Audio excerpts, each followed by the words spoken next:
Sungai Nil kering. Ketika Sungai Nil kering, orang-orang Mesir dia ambil perempuan-perempuan yang belum menikah itu, dia buang di situ, dia bunuh di situ dengan harapan muncul sungai. Yang ada adat awak Mesir awak. Maka lapor ke Umar bin Khattab, Umar, kami dapat masalah. Maka ditulis oleh Umar bin Khattab. Kata Umar, hai Ammar, ini suratku. Kau ambil suratku ini, kau letakkan di Sungai Nil. Dibuka sungai, dibukalah surat itu, tertulis kalimat Umar bin Khattab. Kata Umar dalam tulisan itu, idza tala'ata min 'indika fa'atlik ya nahrun Nil, wahai Sungai Nil, kalau kau mengalir karena Allah, maka kau mengalirlah karenanya. Wa idza tala'ata min ghairi indik, min ghairi indillah, kalau kau mengalir sungai bukan karena Allah, kami tak butuh dengan airmu.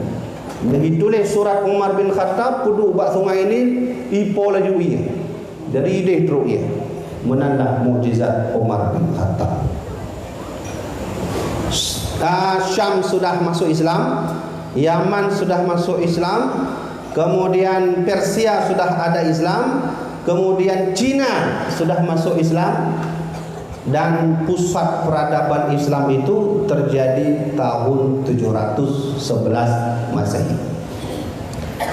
Di Eropa ada satu kampung yang dipimpin oleh seorang raja bernama Redorik. Maka Redorik dia ambil pisau, dia bunuh rakyatnya. Dia kutip duit-duit rakyat, dia simpan ke gudangnya. Dia ambil rakyat itu, dia pukuli sampai rakyat melaporkan kepada dinas minta tolong. Apa yang terjadi? Musa bin Nusair, gubernur masa itu kota Basrah, menyuruh seorang jenderal yang bernama Tariq bin Ziyad.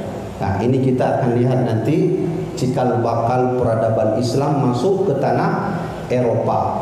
Dan inilah tercatat dalam sejarah, satu-satunya agama di dunia ini yang bisa membuat dunia di bawahnya hanya satu agama, yang disebut dengan Islam. Demikianlah kata sejarawan Amerika Serikat. Dia bukan agama kita, dia bukan Islam, tapi dia memuji Islam. Apa kata dia dalam bukunya? Satu-satunya agama yang bisa menguasai dunia masa itu dan akan datang, tak lain tak bukan Islamlah satu-satunya. Apa yang terjadi? Datang Tariq bin Ziyad, dia bawa pasukan serbu kota Redorik. Cikal bakal masuk Islam pertama di tanah Eropa. Lalu Raja Redorik berdiri di depan, bawa pasukan ratusan ribu orang Islam, hana truk ratusan ribu, dia awak musuh lebih dari 200 ribu. Sebahagian pasukan Muslim mundur, mau ke belakang, mau pulang. Kata Raja Sultan Jenderal Tariq bin Ziyad, kau ambil kapal itu, kau bakar. Bakar semua kapal-kapal. Tidak ada satupun umat Muslim pulang kampung. Dia naik ke atas gunung, namanya Gunung Gibraltar. Bakar semua. Sudah dibakar, tak ada satupun yang pulang kampung. Menyebut pulang kampung berarti Melangu ini. Dari Eropa ke Afrika, Mesir. Tidak ada yang sanggup. Lalu terkenallah pidato Tariq bin Ziyad. Kalau kita mati, kalau kita pulang, kita pasti mati.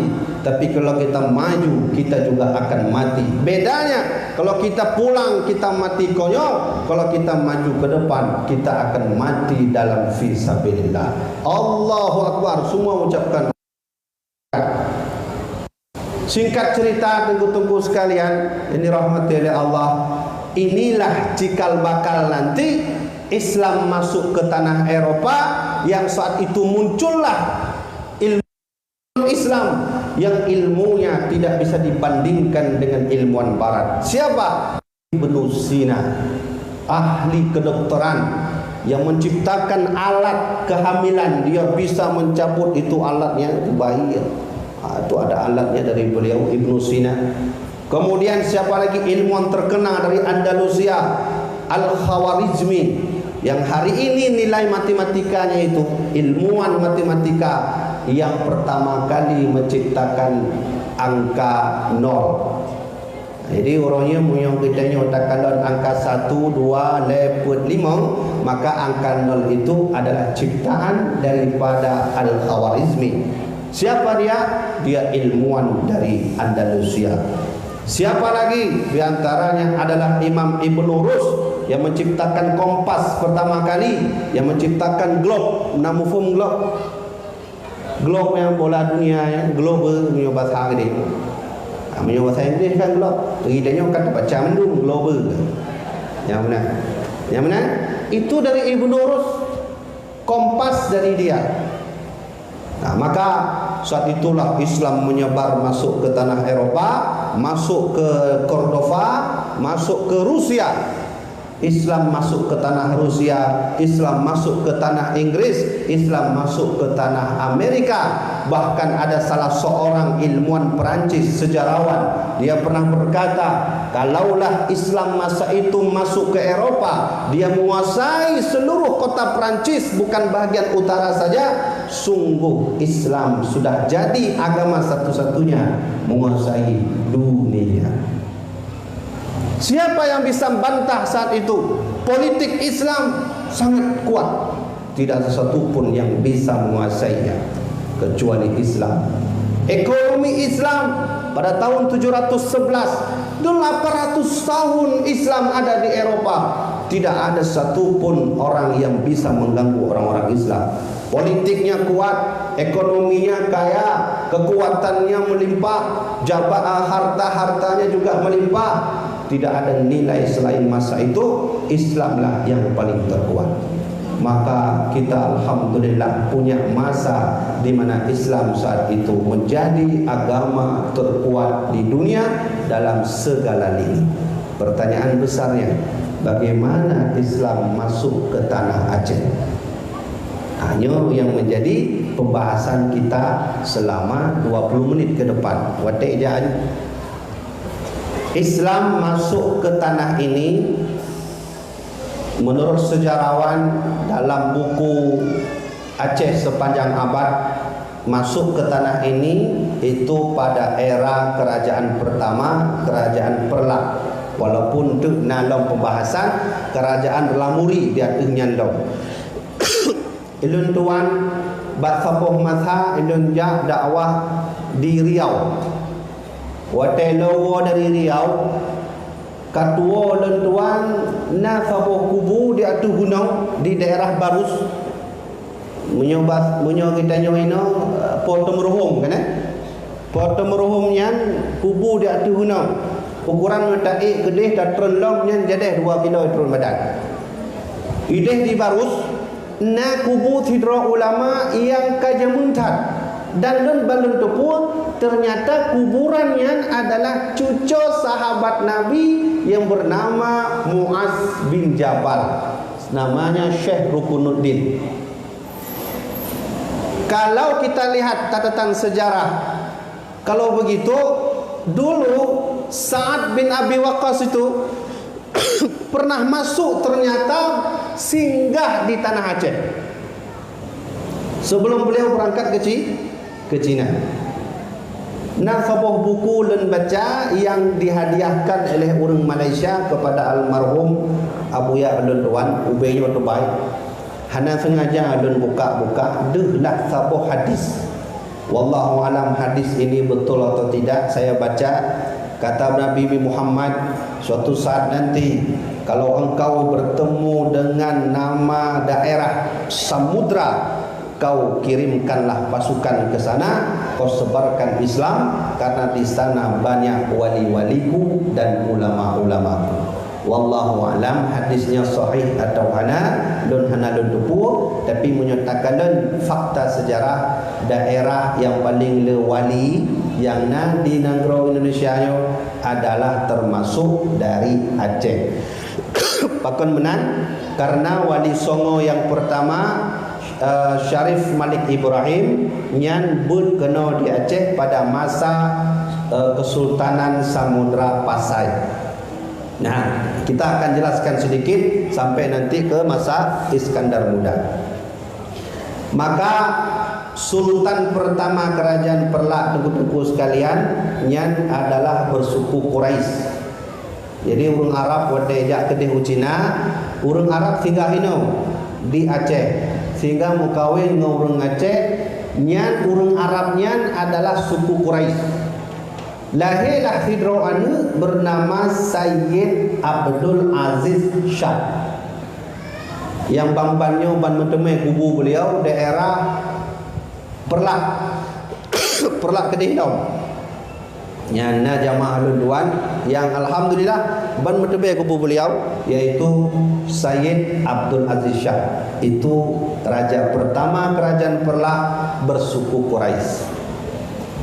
Ketika kerajaan Perlak tak ada, bangunlah lagi satu kerajaan yang cukup heboh masa itu, yang kerajaan dikenal sebagai kerajaan pertama di Asia Tenggara yang punya mata uang dari emas pertama kali, yaitu kerajaan Samudra Pasai, dipimpin oleh Sultan Malikus Saleh. Setelah itu dah nyatrip dah baca ini, barulah masuk ke era kerajaan Aceh Darussalam. Di dalam manuskrip Aceh berjudul karya Tengku Cik Kuta Karang, Tazkirah Rakidin. Nyo daerah nyo kan di Tamong Pidi. Dalam manuskripnya dun baca awal nyo daerahnya kan disebut Pidi, tapi disebut Pidir atau Pedir. Ya benar. Ya. Jadi Tengkuci Kuta Karangnya sawa. Genyan gure Tengkuci di Tiro. Tengkuci Kuta Karang mak punya kena jak wak kubu beliau, jak kedih wace besar, tamong bak wilayah lam pendurut, tamong kantor camat, tanya bak kantor camat lam pendurut Darul Imarah di pat kubu Tengkuci Kuta Karang. Tengkuci Kuta Karang adalah salah tidro ulama mufti terakhir kerajaan Aceh Darussalam. Yang kena dan tuan sampaikan, ini di tempat kita ini dulu ada kerajaan. Hanya Pidir, awal Pidir. Dino ka Pidir kan? Ini ada kerajaan. Di Lamno ada kerajaan. Di Lok Semawe na kerajaan. Kemudian di Aceh Selatan nak kerajaan. Jadi Inau Bacut, Kedih Bacut, Aceh Selatan Bacut, Lamnau Bacut. Saat itu ada seorang anak muda bernama Sultan Ali Mughayat Shah. Dia pernah bilang begini, bagaimana Aceh ini bersatu kalau kita dalam satu wilayah punya kerajaan kecil. Lalu beliau buat sikap. Beliau kirim surat ke Pedir, ayo kita bersatu dalam satu kerajaan. Beliau kirim surat ke Aceh Selatan, kita bersatu dalam kerajaan. Tapi ada yang tidak setuju. Maka berperang Sultan Ali Mughayat Shah untuk persatuan dan kesatuan. Alhasil kejadian, masa itulah pertama kali hadirlah kerajaan Aceh Darussalam. Pemimpinnya adalah raja pertama Sultan Ali Mughayat Shah. Di bawah Sultan Ali Mughayat Shah ada seorang raja yang juga ulama bernama Sultan Alaiddin Riayat Shah Al-Qahar. Di bawah Sultan Alaiddin Riayat Shah Al-Qahar ada salah seorang sultan bernama Sultan Abdul Jalil. Di bawah Sultan Abdul Jalil ada salah seorang sultan Aceh bernama Sultan Mansur Shah. Di bawah Sultan Mansur Shah ada seorang anak muda yang paling termuda menjadi raja di Aceh Darussalam, umurnya 14 tahun, bernama Sulaiman. Nanti dengar Sulaiman? Nah, baik, ayo kita baca manuskrip. Buka manuskrip Aceh berjudul Safinatul Hukam, karya ulama Aceh Jamun tahun 17 sekian, Faqih Jalaluddin. Nama asli beliau Pocut Sulaiman. Kemudian buka Qanun Muqta Alam baca pada bab muqaddimah tertulis manuskrip Aceh Kuno Mughta Alam, nama beliau Sulaiman Mughta Alam. Sulaiman inilah yang dididik oleh Sultan Mansur Shah. Beliau ajarkan cara berperang, beliau ajarkan cara ngaji, beliau ajarkan cara baca hadis, beliau ajarkan bagaimana bisa menuntun agama ini. Alhasil apa yang terjadi? Syekh Sulaiman yang lahir tahun 1593, umur 14 tahun diangkat menjadi raja kerajaan Aceh Darussalam. Di era beliau inilah kerajaan Aceh Darussalam meningkat tajam ke atas sehingga menjadi kerajaan terkuat nomor 5 di dunia, dipimpin oleh seorang anak muda umur 14 tahun bernama Sulaiman. Siapa nama maknya?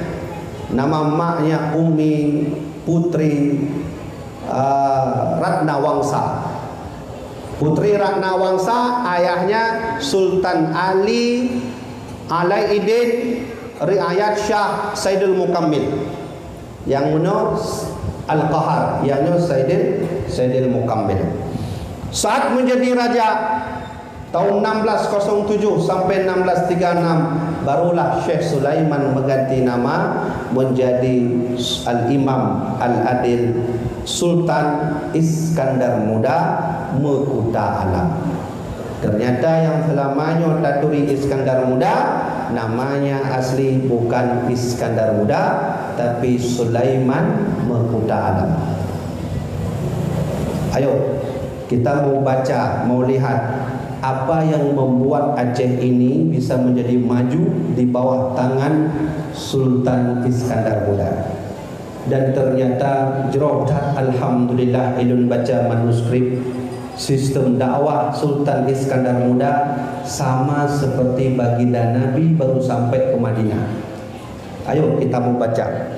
Dulu tahun 1611 itu Portugis masuk ke Malaka. Jadi awak Portugisnya menyatakan Aceh, hai itu pokoknya kamu harus menguasai Aceh, karena masanya Aceh cukup mahal lada, ukuran lada ngonmu sama. Dan katanya betul yang pufon urung me lada keno, po lada keno dari Palestina. Tonan Syekh Abdullah kan Kanaan. Jadi nyo nanggro katanya tempat tanyo lahir dan akan kita nyo singoh mati nyo buat tanah mulia yo. Nyo awal dikenal sebagai nanggro yang cukup mahal lada. Lada yang tanyo belah orangnya padu warbai. Delay yang cukup berkualitas. Munyo takalan peta nyo Aceh, nyo Afrika, nyo Sri Lanka, nyo China, nyo leboh nanggro yo benua yo membacut hana lada. Di Aceh bak tengah pahtat posisi. Nyo tu yang menyebabkan Portugis kena menguasai Aceh. Dia ingin kuasai Aceh. Lada naino. Maka dia masuk ke Malaka, dia enggak berani masuk ke Aceh. Kenapa? Ada Sultan Iskandar Muda. Itu mau gede Malaka. Tahun 16 Saya mau bilang Iskandar Muda ini sistem dakwahnya sama seperti Rasulullah baru masuk ke Madinah. Apa yang diperbuat oleh Nabi waktu masuk ke Madinah? Nanti kita akan lihat. Dia masuk itu tahun 1611 Portugis masuk Malaka. Nyo dran bayangkan peta Aceh. Peta Aceh kan terhad lagi kan? Yang mana kan agak miring ya. Coba bayangkan sajalah. Miyuhana buka api mentau je buat Google. Nyo kan bak ujung Banda Aceh. Ino munyo jarak kena tepu garis kena arah Duri. Duri di Riau.